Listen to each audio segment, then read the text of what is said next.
Welcome to Positive About Autism. Here we're working on something called Positve Programme Planning.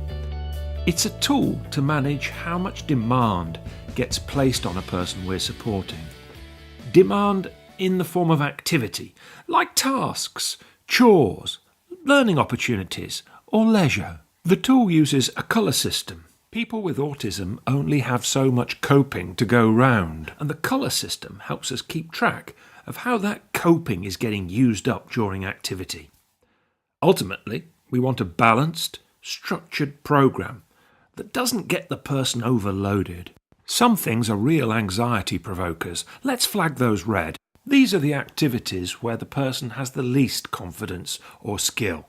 Think about what these might be for someone with autism you know. They're things that are maybe important for the person but not liked by them. It might also be the time of day that they happen, or who's involved that makes them red. So what's going on in the green circle? This is stuff that has a calming or remotivating effect. Favoured, familiar, and fun. They are activities that are important to the person. Think about what these might be for someone with autism you know. So that's red and green. What lies in between? That's what the amber circle is for. These are activities that are kind of neutral. They don't wind me up, but neither do I get much of a buzz out of them. Think about what these might be for someone with autism you know.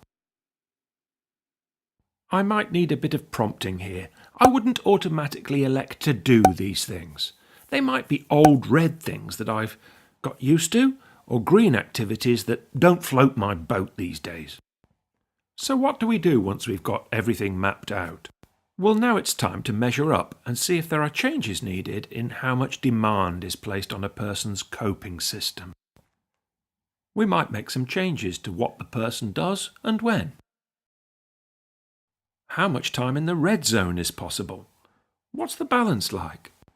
The next thing we can review is volume. Just how many different activities are dialed into their day. Remember, every activity, task or learning opportunity will place a demand on that person. That means a lot of communicating, a lot of transitioning, and a lot of processing. And what do we do about red zone activities? Well, the desired outcome is a low-arousal program where the demands are managed but not absent. Think about how you learn to swim. At some point, you have to get in the water, cold and wet and a bit scary.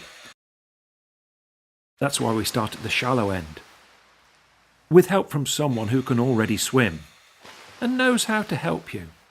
We don't stay in the water too long, we learn it a bit at a time. It might be that we can change something about the activity so it's less demanding, like protecting someone's hearing while they do it. Make sure that the person understands the usefulness or importance of what you're asking them to do. So the red stuff needs some thinking about, but if we get the support right, we can keep the person learning and developing skills and confidence even with red zone activities. But remember,